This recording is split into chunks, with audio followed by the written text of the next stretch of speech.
Présidente, collègues, je ne peux commencer sans avoir une pensée aujourd'hui pour les Palestiniennes et les Libanais qui sont encore morts cette nuit sous les bombes de l'armée d'occupation israélienne. Sur les 147 pays qui reconnaissent l'État de Palestine, de très nombreux États européens et les puissances dites occidentales sont aux abonnés absents. En France, le Sénat et l'Assemblée nationale ont voté il y a 10 ans pour la reconnaissance de l'État palestinien. Une reconnaissance qui n'est aujourd'hui toujours pas officielle en France. Depuis 3 jours, ici à l'OSCE, de nombreuses voix parlent, à juste titre, de solution à 2 États comme une option pour retrouver le chemin de la paix.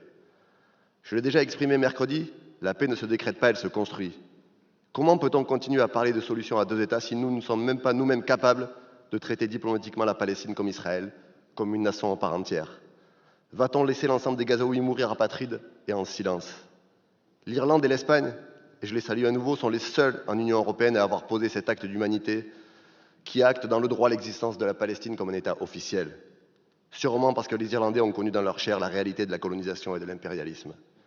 Nous, Européens, nous ne pouvons pas prétendre avoir laissé derrière nous les politiques de colonisation et rester sourds et muets face à la politique génocidaire de l'État israélien.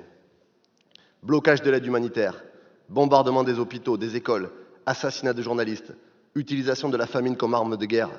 Les techniques utilisées par les criminels de guerre de Tsahal poursuivent un but unique, éradiquer le peuple palestinien et empêcher toute solution possible. Un Palestinien mange désormais en moyenne tous les 2 jours dans la bande de Gaza. Sur les 42 000 Palestiniens assassinés, 15 000 sont des enfants. Des milliers sont orphelins. Des milliers n'ont plus qu'un bras ou qu'une jambe. Combien de temps allons-nous regarder en silence ce qui se passe dans la bande de Gaza?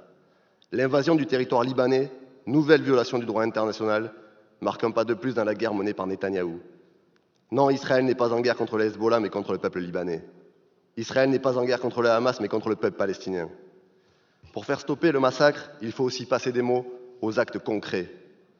Qu'attend l'OSCE pour se mobiliser pour faire cesser toute livraison d'armes à l'État israélien? Qu'attend l'OSCE pour se mobiliser pour que la suspension de l'accord d'association entre Israël et l'Union européenne soit mise sur la table? Nous, parlementaires, représentants du peuple, nous avons la responsabilité de redonner une perspective de paix et d'espoir. Nos peuples nous le demandent, il faut reconnaître l'État de Palestine. Et au moment où Israël s'enfonce dans la honte en décrétant le secrétaire général de l'ONU, Antonio Guterres, comme une personne non grata, nous devons rappeler l'importance du droit international et de ses instances. Le droit international, ce n'est pas simplement un concept, c'est une application concrète pour la paix. Frantz Fanon disait « Nous ne sommes rien sur Terre si nous ne sommes pas d'abord l'esclave d'une cause, celle des peuples et celle de la justice et de la liberté. Les peuples ont un droit fondamental à l'autodétermination, la Palestine est une nation. Reconnaissons-la avant qu'il n'y ait plus un seul Palestinien debout dans la bande de Gaza et mobilisons-nous pour qu'enfin cesse cette guerre et que des milliers de civils arrêtent de mourir sous les bombes israéliennes. Merci.